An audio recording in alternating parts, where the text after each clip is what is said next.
and welcome to another episode of Nerds Amalgamated. I'm the DJ, and with me today I have the Professor. Hello. How's it going? I'm going pretty well. Fun day at the office? Well, I've taken a long weekend, so... Lucky man. Well, no, not really. My girlfriend's not letting me slack off. I might have taken a day off work, but I've still got to do the cleaning. Man. That's rough, man. That's rough. Nah, not really. It's not too bad. Yeah. And for those who are wondering, where is Devi Boy? He's taken a bit of a... Oh, yeah, he died. I was going to say he's taking a sabbatical, but yeah, he died, yeah. That'll do. Yeah, too much gaming. Yep. I think the VR chat killed him. Yeah.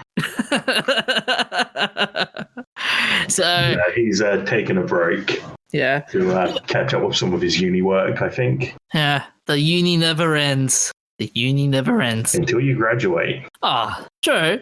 But then, you still have nightmares that you're late for exams. Or the hex debt. I gotta pay off my hex debt. It's just not as bad as in America. Oh, no one's gonna come after you for taking a long time to pay off your hex.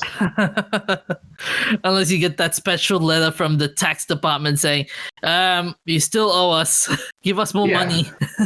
Of course, they still chase you up about it, but they're not going to throw you in jail for not being able to pay it. Yeah, that's true. True. Unless you're pulling it dodgy and not paying it when you should be. Yeah. Because we've got that system where you only start paying it back when you earn above a certain amount. Yeah. So I believe, I have to double check, but with Hex, if you're earning above 50,000 a year or whatever the amount is these days, I think it's gone down a bit, then you start paying back a certain percentage as part of your taxes. And if you happen to be making that amount of money and not paying your taxes correctly and not paying your Hex, they're going to come after you anyway for not paying your taxes. Yep.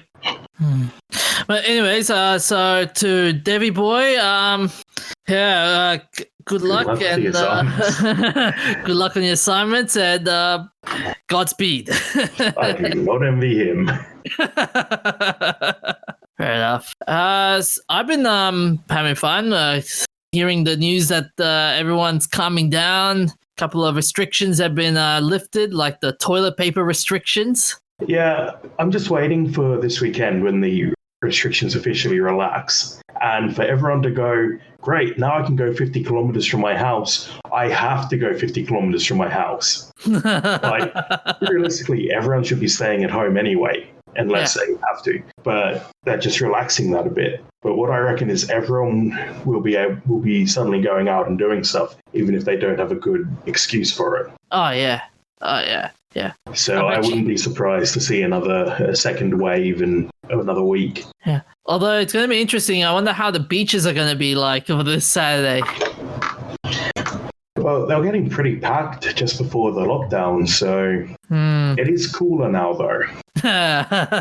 Be like, I can't even go to the beach because it's so cold outside. Yeah, miss summer. That's going to be a fun moment. But so first up, Professor, you got a story about esports and Valve's attitude towards it. I do.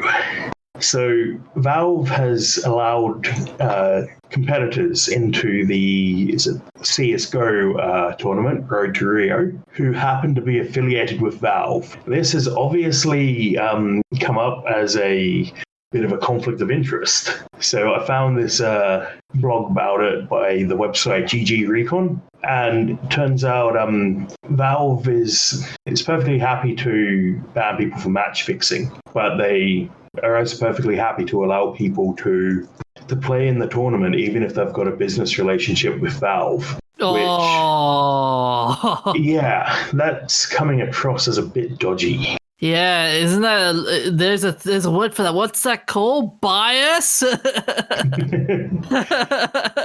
Yeah, it's so much for fair competition, huh, Valve?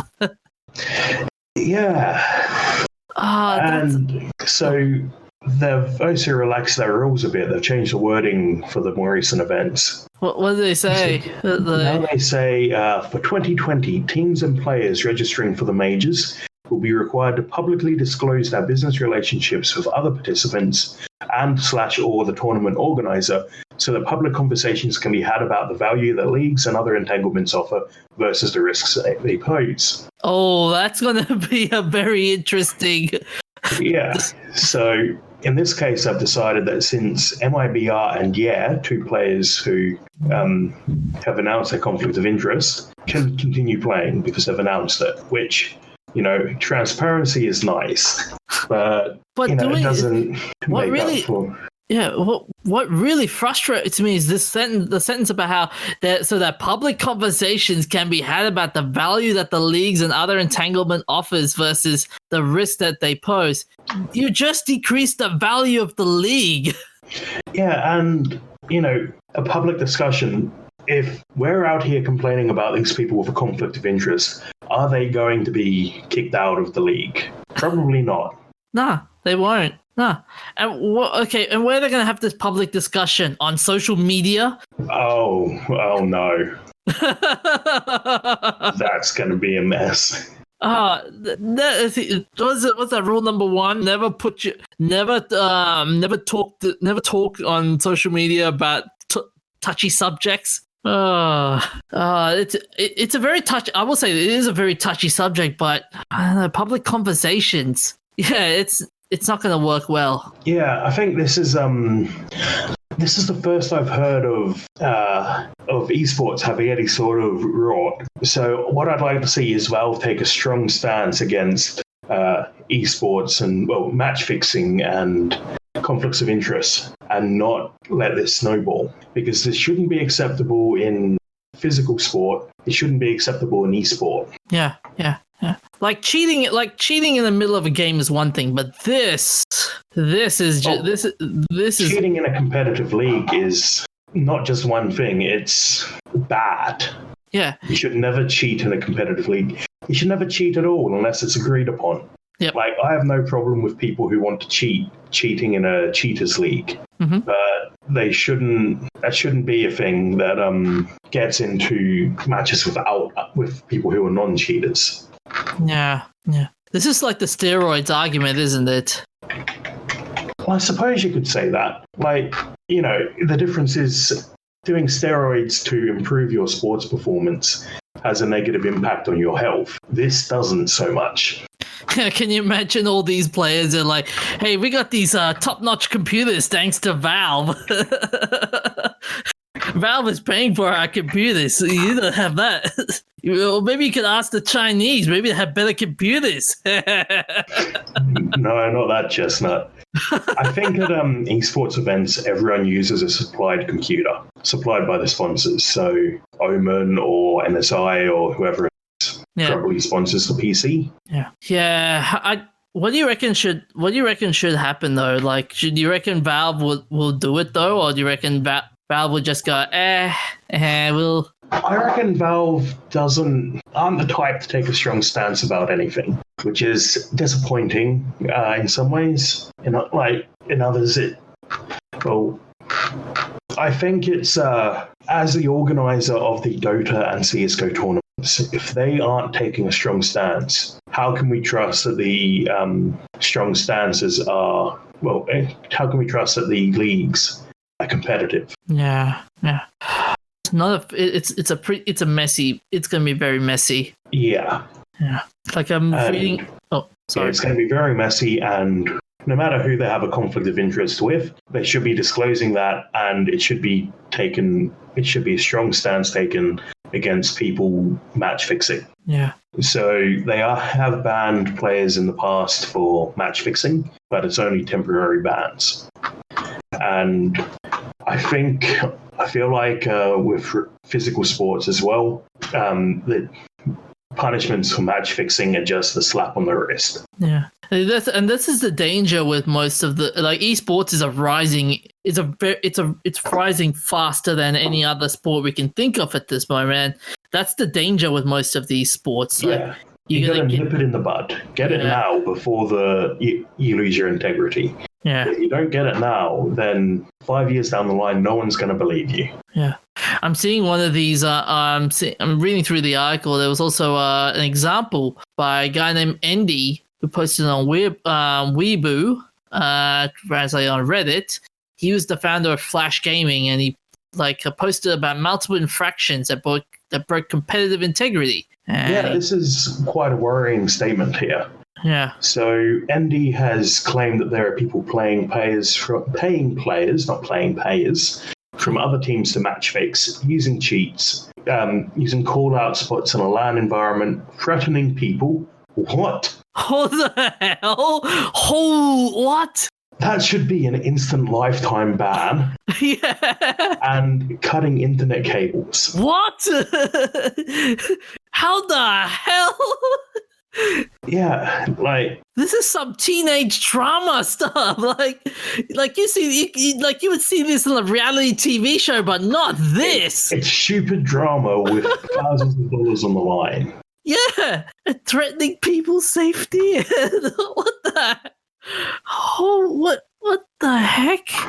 What's the? So he said, I've heard that some teams pay around tens of thousands in Chinese yuan for the GOTV IP that allows them to spectate 10 players on the server with zero delay in online matches, and claim that they can win or lose according to their wish. Yeah, so that's poorly translated, I think. Yeah. But what I understand from that sentence is that they have a zero delay stream link, and according to their wish, I think means that they're saying if someone pays them money, they will throw the match. And that's match fixing. That shouldn't be allowed. Should never be allowed. Should never be done. I'd like to think we're all more mature than that, but people aren't. So that's why we need strong bans. Yeah, and also the problem is there's heavy money involved. I mean, it's once you get a lot of money involved in this, the risk is the risk is not that high. I mean, look at in terms of esports, I've just pulled up a prize tracker slot. This is millions of dollars on the line for the Dota International competition. How much millions are we saying? So according to Wikipedia, the most recent international has had over $34 million in the prize pool. Oh, that's a lot of money. Yeah. Yeah, so that's funded from the Battle Pass sales in the game. And so people buy the Battle Pass and in-game purchases, and then 25% of the revenue made from that Battle Pass, the compendium, goes to the prize pool. Yeah. And yet people still want to cheat, even with that lot of money? Still want to cheat. $34 million. Would you not cheat to get $34 million?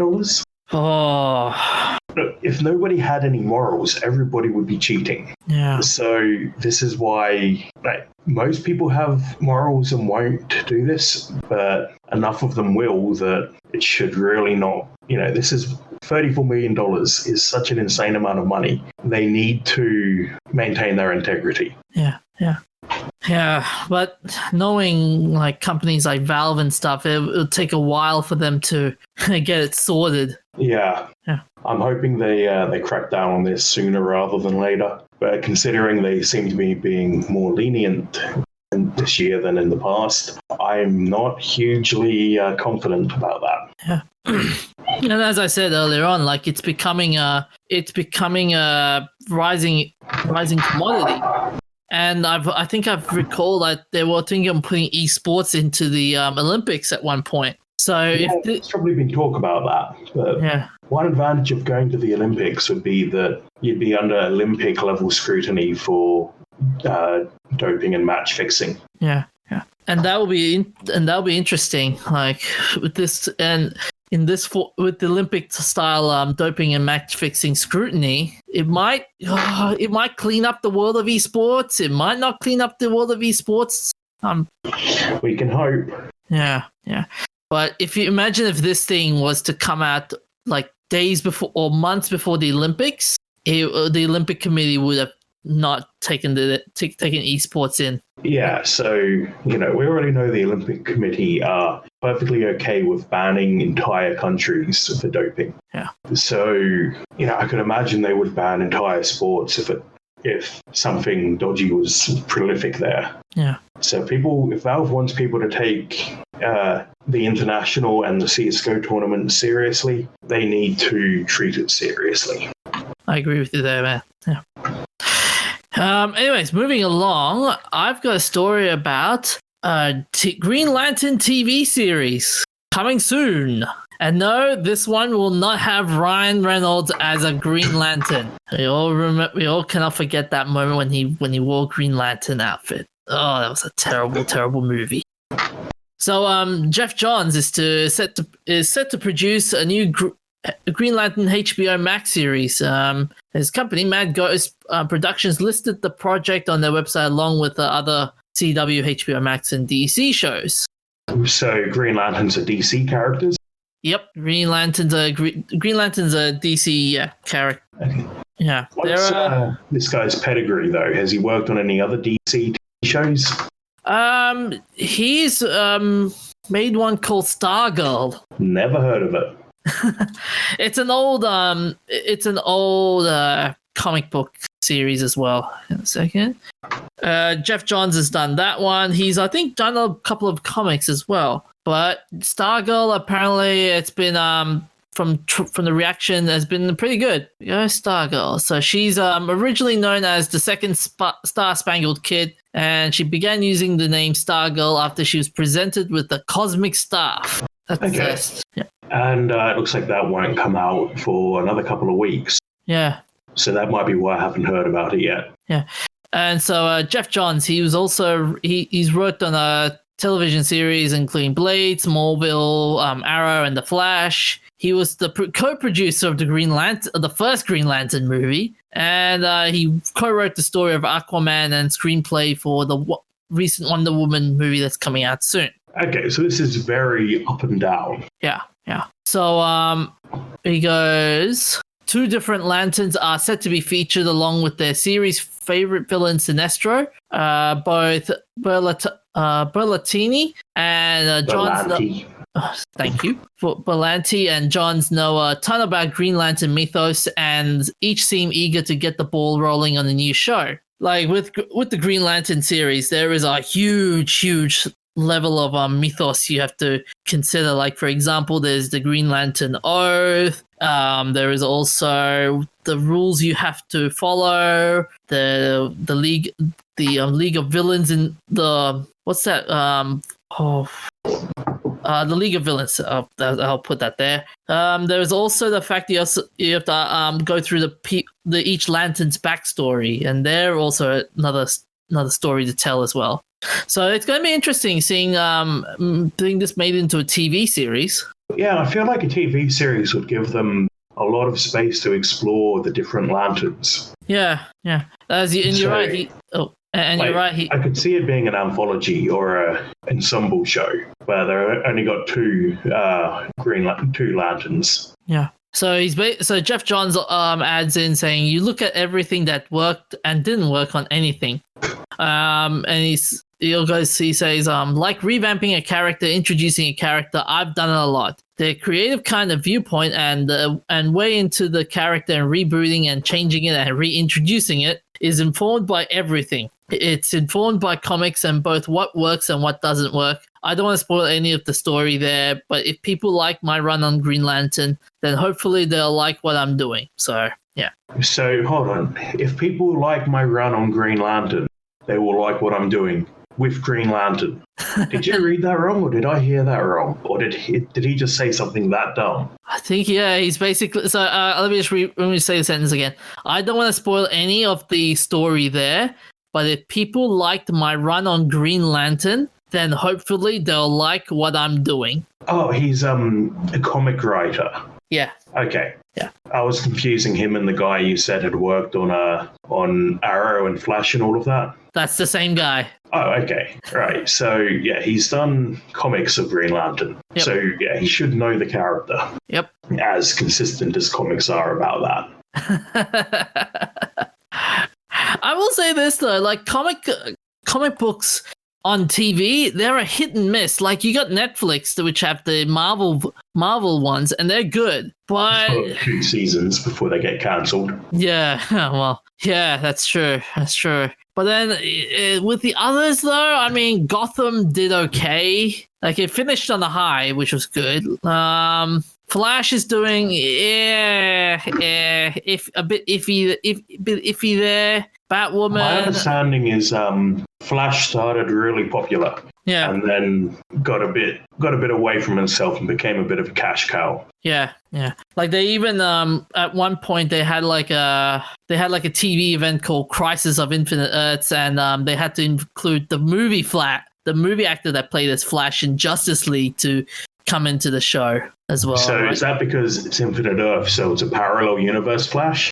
Yeah. Or did they just forget about having actor Flash, like TV Flash? I think it's more the parallel universe kind of thing. Okay. Yeah. But yeah, like DC, like with the Teen Titans TV series, that was an interesting one. Like they had a couple of hits and misses, but it's going okay. But yeah, like I said, TV series and with DC and stuff, it's a hit and miss. So, but with the story, he goes on to say, and right now I'm just writing the script, and hopefully the script gets into place where Warner Brothers and DC, Walter and everybody, they're really excited about it, and when we get that right, then we'll move ahead on the project. John's continue, but we got to get it right.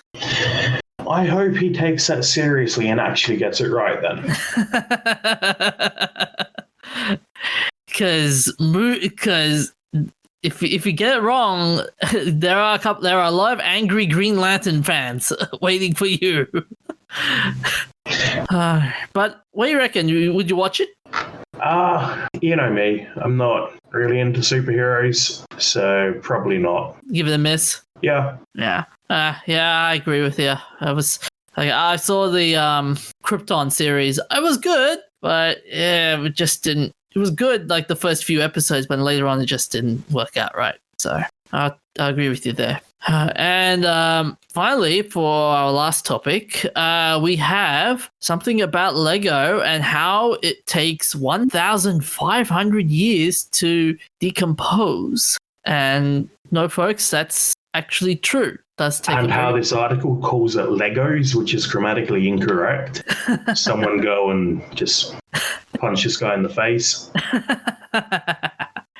So the story is basically Alan Turner, an environmental scientist at the University of Plymouth in England, decided to see if chemical additives used to make Lego have changed over time, and to find out whether the composition of each brick contains clue on when it was made. Okay. So they're testing the makeup of each brick to work out how old it is and how much it's worn down. Yep. The thing is, plastic, doesn't really wear down. It goes microplastic. Yeah.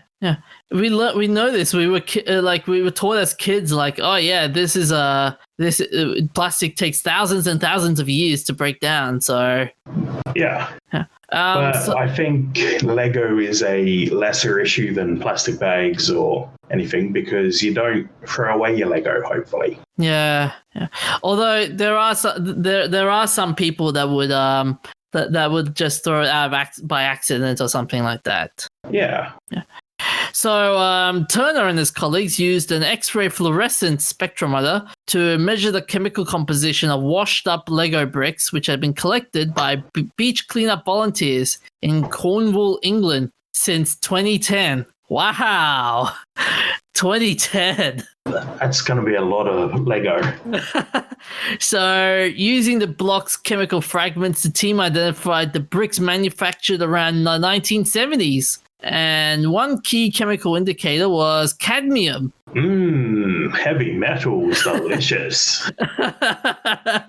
So those are used to make bright yellow and red pigments from the early 1970s until 1980s, when it was phased out due to toxicity. So the researchers assumed that the beach Legos were lost to sea around the time of their purchase. And to gauge how worn down that the beach Legos got during 30 to 40 years at sea due to due to factors like sediment and sunlight, researchers use X-rays to match weathered Legos with pristine versions of the same bricks kept in collections since 1970s. Can you imagine like being the person that donated the bricks? Go like, those were my prized collection. I reckon they probably also just topped on eBay and bought like the $10 bucket of Lego that unsorted, and yeah, there's people who just sell buckets of it online. Oh man. So across 14 pair of matching Legos, the weathered version had 3 to 40% less mass than their mint condition counterparts. And based on the measurements, it would take an estimated 100 to 1,300 years to completely break down a single Lego brick. So when we wipe ourselves out with nuclear weapons and the world is rebuilt by the squid people, they will be able to build that civilization out of our Lego. Legoland will be a real thing. The whole world will be built out of Lego. So does that mean I know we'll be dead and stuff. Does that mean they'll start singing that Lego movie song? I mean, there's no reason we can't start it now. Oh dear God. But I'm just reading through the abstract, and it's also interesting. The infrared spectra indicate that the polymer remains largely intact on weathering, but with further degradation of the polybutadiene phase of ABS. Sorry if it's getting a bit too technical, guys, but so using measured mass loss of paired equivalents and the age of blocks, the 130. So it's already basically the same thing, but they're just basically saying that they did more process to come to this conclusion. Okay. Yeah, like this just solidifies the point that plastic doesn't break down. I mean, did you really need a Lego experiment to figure that out, though? No, but it's interesting because Lego is one of the ones that's harder to do without. Like, we can replace plastic bags, but it's interesting to know what Lego is doing for us. Yeah, that's true. I wonder how Lego will react to this story, though. Good question. No, I bet you they'll go like, yeah, we'll do something, and then they won't do anything. Yeah. So, and then I bet you also, you will say like, looks like we're not going to buy Lego in the future. Well, they are experimenting with PLA and plant-based plastics. So, this is evidence of its longevity, but they are also working to resolve this issue. Yeah. And yeah, I will say that maybe that might be a good move. Who knows? So only time will tell. Yeah, we'll see. So, Professor, what game have you been playing? I've been playing Noita. Noita is a do you remember the powder toy genre? No. Falling sand, that sort of thing. Basically, physics simulations where each individual particle is simulated. Okay. So it's that, but with a roguelite engine wrapped around it. Okay. So they've taken this really cool system. I used to have a lot of fun just messing around with powder toy, but they've also then converted it to, added a roguelite game on top of it, where your spells damage the environment. You can set fire to oil. If you jump in oil, you become flammable. You can wash it off with water. You can throw spells and they will trickle downhill and splash onto enemies. Throw potions, You can dig your way through a cave if you want to. And then, that's not even the extent of how it works, because you then go to rebuild, modify your spells, and you get, you can choose what spells go on your wands and mix and match and get the exact one that's customized for you. Nice. What's the biggest flaw you've encountered so far? There's not a lot of tutorial. I think being able to dig more efficiently would be nice just by default. Okay. I think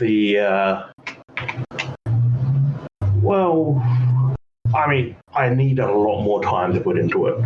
because it goes deep. Like, some of the tanks you can find are full of alcohol. You fall in the alcohol, you get drunk. You get drunk, your spells shoot off at odd angles. It's that in depth. Wow. Okay, so it's kind of like real life. Yeah. I imagine you'd be pretty flippin' drunk if you fell on a tank of whiskey. Yep. What are the other effects? Like, you get the oil. So if you go on oil, you get flat, you get flamed. If you light yourself, what are the other situations you get yourself into? So I've thrown potions at walls and had them splash back on me. Oh. Fire tends to spread a lot because the first couple of levels are set in coal mines, and fire, once it gets into things, will just burn throughout the entire level, and everything works its way down. So your goal is to reach the bottom of the level to find the portal to the next level. Mm-hmm. You also but blowing up a tank of stuff will cause it to flow downwards, and I've been in a situation where I couldn't physically reach the exit because I'd flooded it with toxic waste. Oh, not good.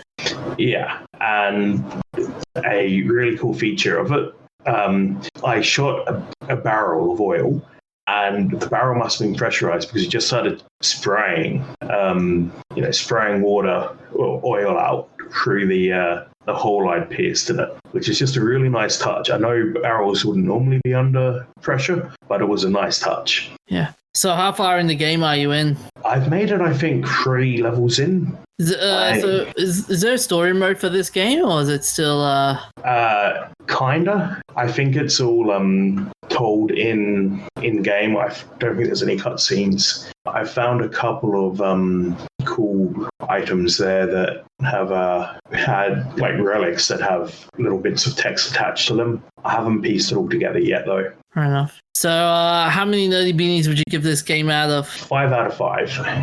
Oh, very nice. It is stunning. I saw a bit of the trailer, and that game reminds me of, I don't know whether you played this, Professor, Lyrio. Oh, Lyrio. Yes, that's what I'm thinking of. And Lyrio actually just got re-released for free online. Really? Oh, I want to get that. Yeah. Yeah. I had so much fun with that game. Yeah, I'm going to throw it in the show notes there because it is a thing. It looks like actually it's been out for a while, but I just saw a post about it the other day. Nice. Very nice. Oh, I used to love playing that game. The banana bomb was my favorite. The multiple explosions. I've been playing Total War Shogun II. And do you like it? It's beautiful to look at when it comes to graphics. I've started playing the tutorials, and there's so much to take in. Yeah, Total War games are pretty heavy. You can auto-manage your cities and just have to really deal with the battles if you like. Yeah. Like, I started playing, I think, one of the factions, and I just go, and I'm just looking at the, what do I do here, and who do I look at and stuff, and I'm going, yeah, I need to go through a tutorial just to learn the ins and outs of this game. And even the tutorial just went like, whoa, there's a lot more to this game than I thought. Like, I thought initially it would just be like your like Dawn of War, like a standard RTS style game, but this is a whole another level. Yes, you have to manage basically everything to do with your city, your civilization. Yeah, and you also have to help your allies and stuff as well. And yeah, the allies in that game are kind of for having awful diplomacy skills. Never trust an AI to do a diplomat's job. Yeah, so it's better and worse in different games, but it's one of those games where the AI is notorious for coming at you when they have like one town left and being like, hey, we're going to totally crush you. Why don't you agree to be our vassals and we won't do it? Meanwhile, you're stacked up on their town with hundreds and hundreds of units. My biggest flaw with this game is the camera. Oh, it's such a pain just to like rotate the camera. Like it's not like in the other strategy games where you can just use the mouse to rotate the camera. In Total War, you have to use like Z and X, and it doesn't rotate the way you want to. Okay. Yeah. I can't say I've ever really had that issue playing Total War games. Yeah. It might just be something that I'm used to, and yeah. Yeah. And the other annoying part about the game is when you order like your unit and you wanted them to turn left and turn right, and you would think by simply clicking the turn left and turn right button, they'll just automatically turn left. But no, you have to hold it, and I'm like, Yeah, positioning is a little bit finicky till you learn it. Yeah. Like I tried to turn my units in the tutorial to do a wall formation, and it didn't work out right. It just looks messy. Like it was just like one group was bunched in one end and there was nobody on the other end, so it just looked really weird. So will you play more of it? I want to play more of it. I would love to play more of it just to try and get through the tutorial and maybe try and a bit of the campaign. Yeah, but for now, I will say I would give this one a 4 out of 5. Okay. Yeah. So what's up next?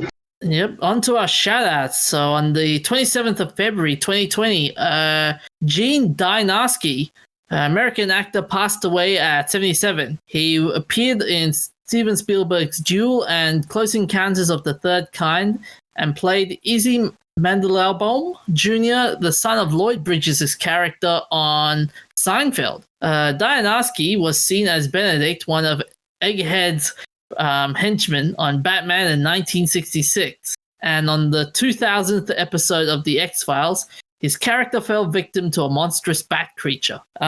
He also portrayed Joseph Stalin in the 1996 video game Command & Conquer Red Alert, appearing throughout much of the game's Soviet campaign and, to a lesser extent, the Allied campaign. He's one of the 32 actors or actresses to have guest starred in both original Star Trek television series and in one of this series spin-offs such as Star Trek The Next Generation. He died in Studio City, California. His death was not announced until the 24th of April of this year. On the 21st of April 2020, Jerry Bishop, Judge Judy announcer and radio voice actor veteran, passed away at 84. American announcer, radio host, and radio personality, Bishop, best known as the announcer for the courtroom television series Judge Judy for 24 years, from 1996 to 2020. He simultaneously began working as a voiceover artist and announcer during the 1970s. He was the announcer for the television series game show The Crosswits, as well as the short-lived NBC series Dick Clark's Live Wednesday, which aired briefly in 1978. He began working as an off-camera announcer for the syndicated television courtroom show, beginning with the series debut in 1996. He remained with Judge Judy for 24 years as the show became the highest-rated series on daytime television. Bishop continued to work on Judge Judy until a few weeks before his death in 2020. Jerry Bishop has been the voice of our program for 24 years. Star Judy Shield, I will never understand. I will never pronounce that surname. Said in a statement, "Everybody loved him. He had a golden heart and generous spirit. I adored him, and will miss him." And without him, who will tell us the cases are real? The people are real. This is Judge Judy. Oh, I love that. I used to love that show. Like every time Judge Judy just slams her desk and starts raising her voice, like, don't say anything. Don't say anything. Don't say anything. He died from heart and kidney failure in Los Angeles, California. On 24th of April 2020, Fortnite Travis Scott event sees 12.3 million players in first show. So the event, dubbed Astronomical, saw 12.3 million concurrent players take part. Epic has announced.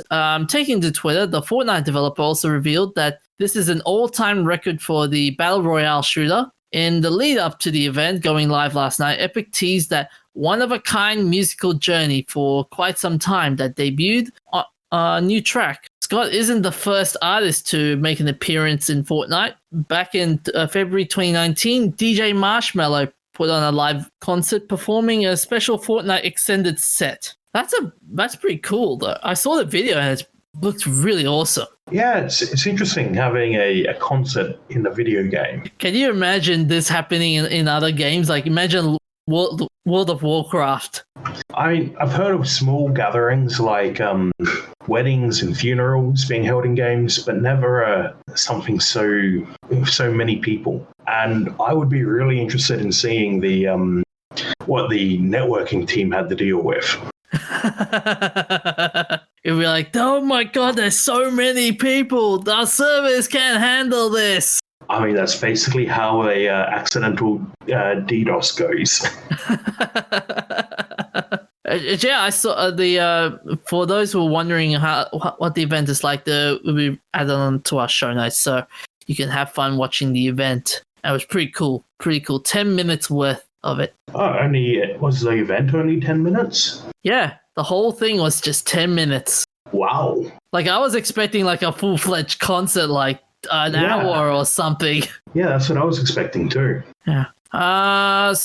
So on the 25th of April 2020, the Rolling Stones versus the Beatles debate continues into its 6th decade. That's a very, very long debate. It's an argument that dates back to the early 1960s and sharply divides the world into two camps. The ancient rivalry seemed to resume this week as Paul McCartney claimed the Beatles were bigger than the Rolling Stones. Mick Jagger responded on Friday and pointed out that the Beatles were never a big touring band, and unlike the stadium-filling Stones.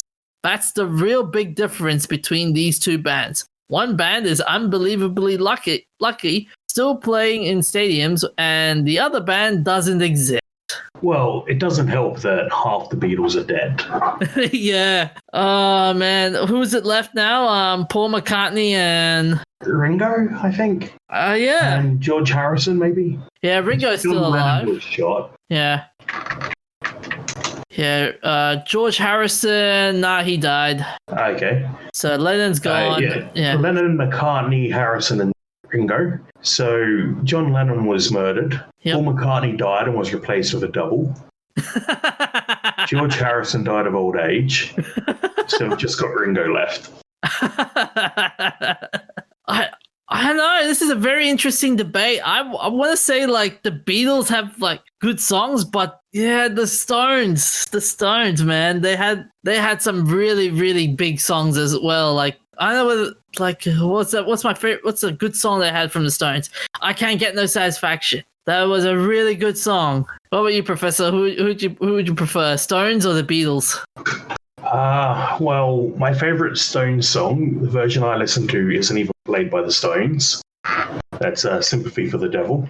Oh, yeah? I listen to the Laibach version. Laibach is a Slovenian industrial metal band. And the guy's voice goes so much better with it than the Stones version. I don't like either of them enough to pick one over the other. Fair enough.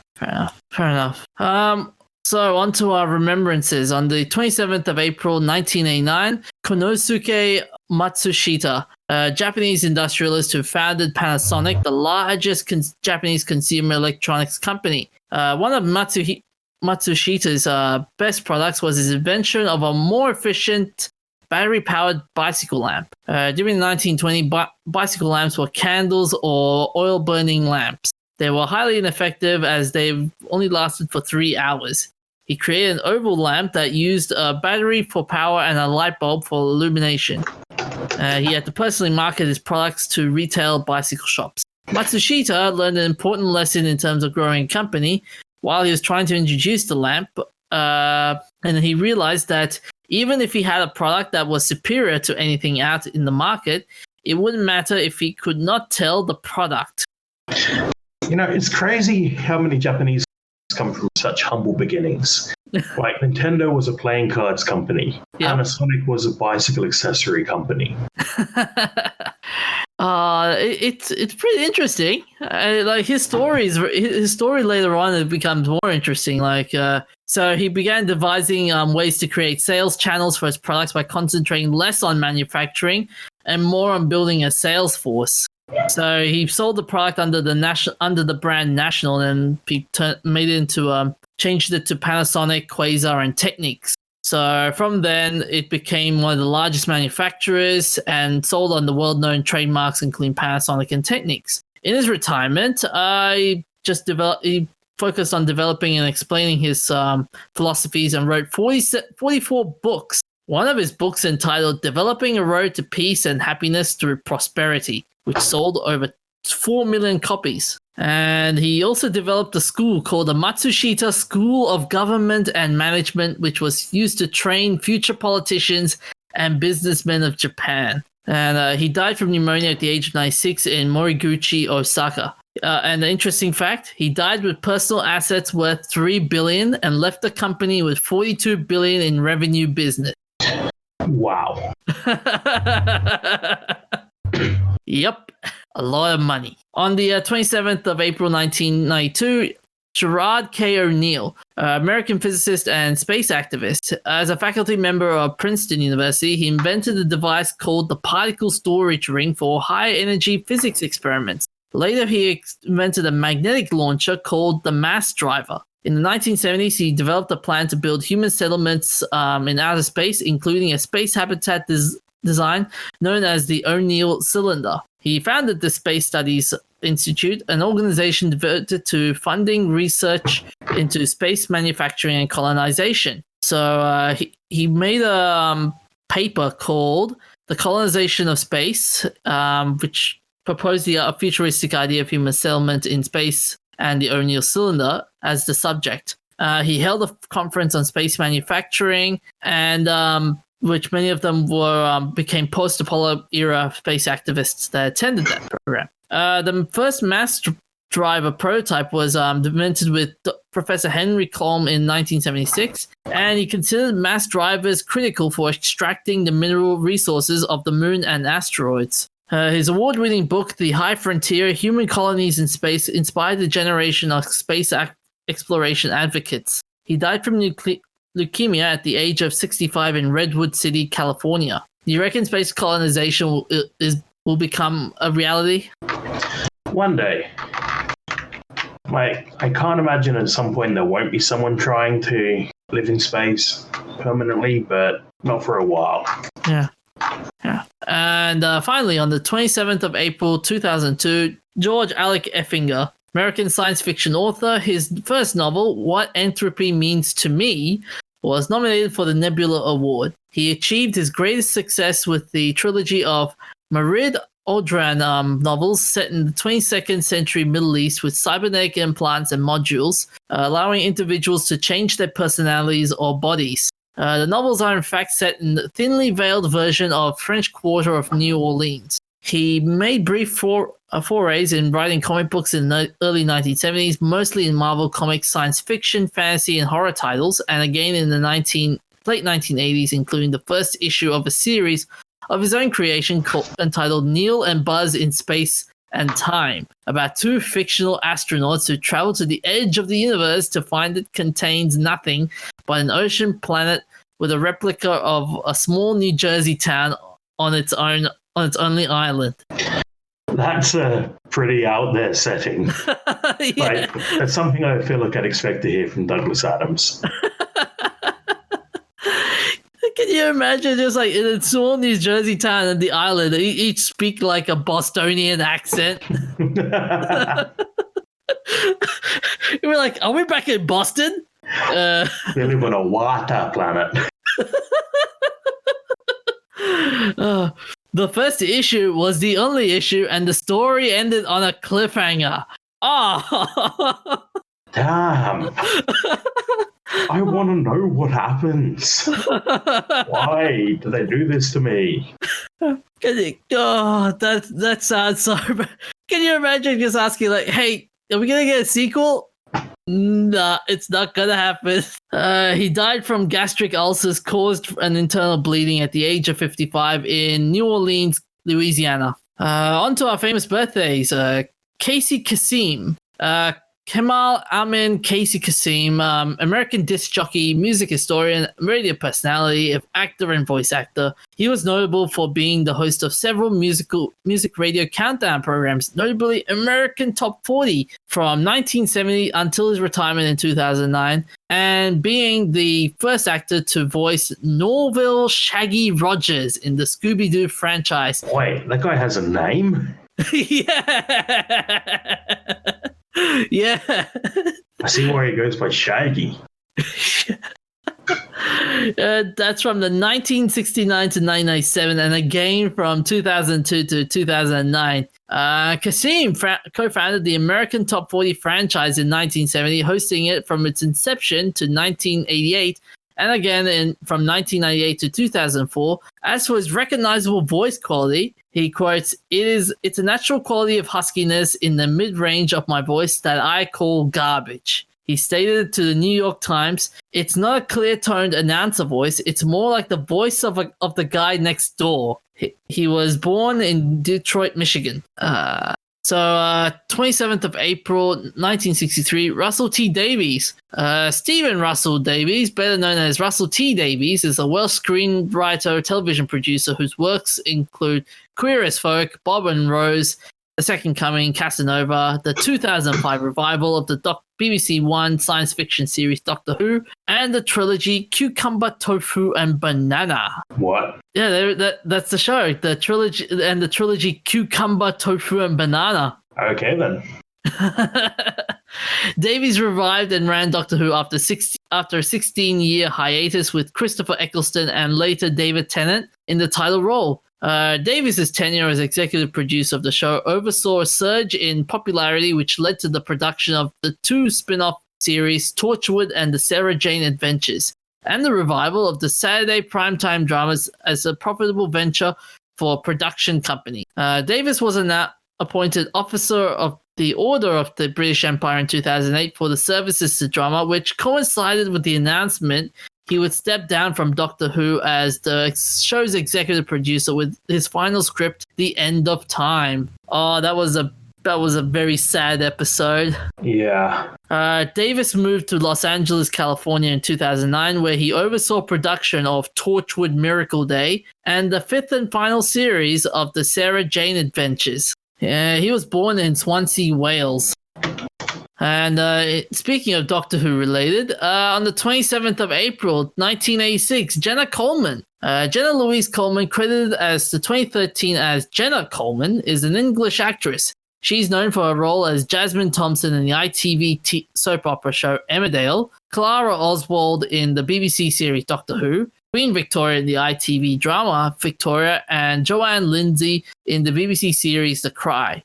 Coleman went to play hard girl Lindsay James in the BBC school-based drama Waterloo Road, Susan Brown in the in the television adaptation of the John Brain novel Room at the Top, and a couple of other series. And in 2018, she was not for her role as Joanne Lindsay. She was nominated Best Actress at the International Emmy Awards. Moffat chose her for the role as the Doctor's companion because she worked the best alongside Smith and could talk faster than he could. She auditioned for the role in secret under the pretense of auditioning for Men on Waves, which is an anagram for Woman 7. She would first appear in the show's 7th series. Okay. She was born in Blackpool, Lancashire. Do you reckon she's the best companion? Let's not start that fight. Look, I like her. I think she had ups and downs. I don't think she was the best overall, though. I don't know who I'd pick as the best overall because they're all so good. Yep. And except for the new ones who don't get any characterization. I think I saw one episode and I just went, "What? Really?" Yeah. Yeah, we can make an episode, solo episode about this. So we'll be here for hours. Yep, fair enough. Whether you like it or not, you can't deny there's some issues with the newer seasons. Yeah. So on our events of interest, on the 27th of April, 4977 BC, the universe is created. According to Kepler, On the 27th of April, 4977 BC, the universe is created according to German mathematician and astronomer Johannes Kepler, considered the founder of modern science. Kepler is best known for his theories explaining the motion of planets. In 1609, he published the first two of his three laws of planetary motions, which held that planets move around the sun in ellipses, not circles, as had been widely believed up to that time, and that planets speed up as they approach the sun and slow down as they move away. In 1619, he produced his third law, which used mathematical principles to relate the time a planet takes to orbit the sun to the average distance of the planet from the sun. As for Kepler's calculation about the universe's birthday, scientists in the 20th century developed the Big Bang theory, which showed that his calculations were off by about 13.7 billion years. Just a couple.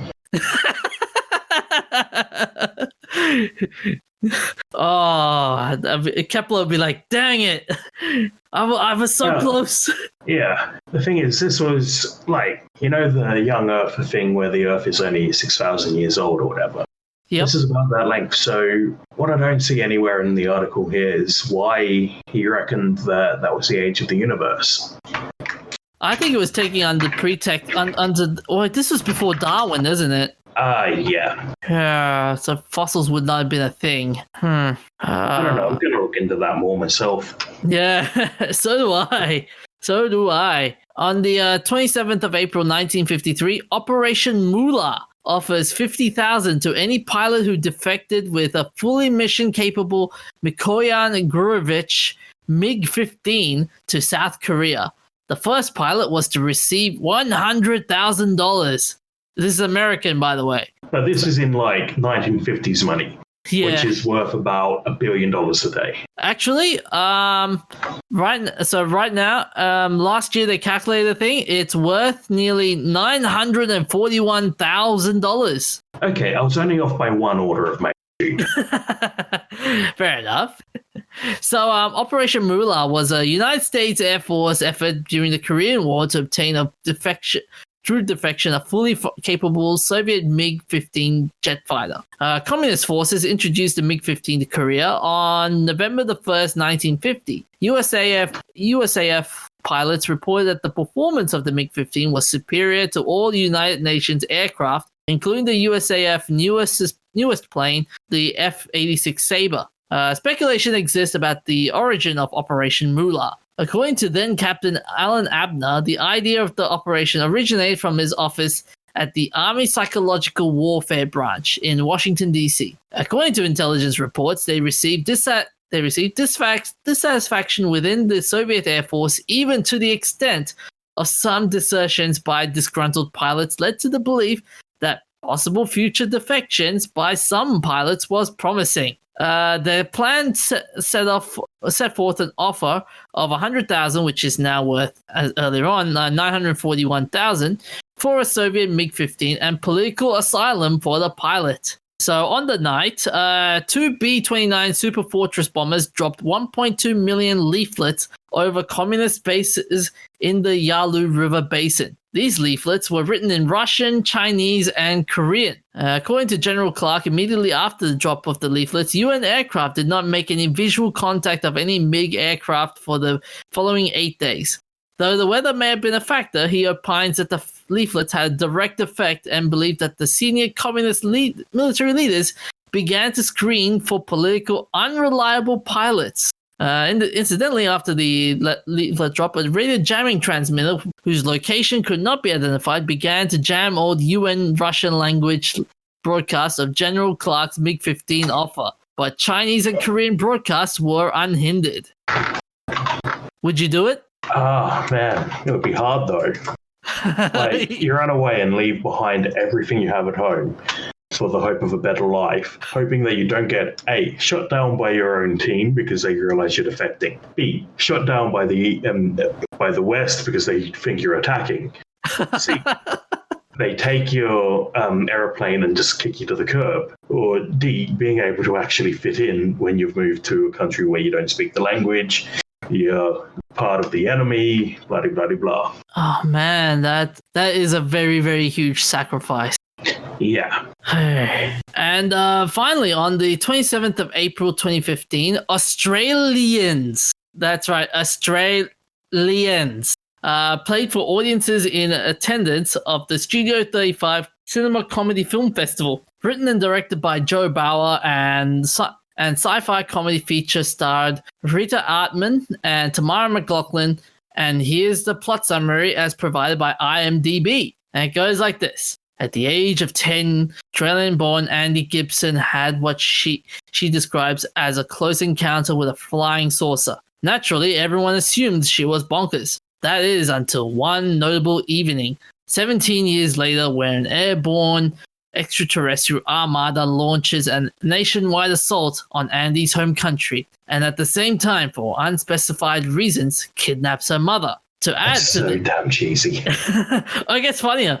To add to this debacle, it seems that other nations of the world are far too insulted by their exclusion from the attack to come to Australia's aid. Now it's up to Andy, her hypochondriac brother Elliot, retired boxer cousin Keith, and documentary filmmaker friend Cam to stop the attack and rescue Andy's mom. Enlisting the help of Andy's equal parts mysterious and cringeworthy father, the gang must battle car-chasing spaceships, martial arts aliens, giant killer robots, and perhaps most frighteningly, a deluge of family secrets in their fight to save Australia. Bloody hell, this is going to be a long night. You didn't have to do the voice, okay? But the plot, it's just, what the hell is this plot? I want to watch this just for the lulz now. Oh, yeah. I'd love to watch it just for the hell of it. I'm surprised if the Razzie community didn't see this. There was it before the Razzies were a thing. Anyways, so you got anything else to add in, Professor? No, that's all I have for tonight. Where can they find us, DJ? They can find us on Facebook, Twitter, Instagram. They can also find us on That's Not Canon, where we got an archive of old episodes. And they can also check out the other That's Not Canon podcasts, such as Troubling Issues and That's Not COVID, which I believe it's your pet project. Yes, I helped found it. I brought it up to the Podfather, and we set the ball rolling and got everyone from That's Not Canon to join in. Except for you, DJ. You're slacking off. It never ends. Never ends. So on that note, take care of yourselves, stay hydrated, and see you next week. Hooroo. You just stolen every one of my lines. Look after yourselves. We'll see you next time.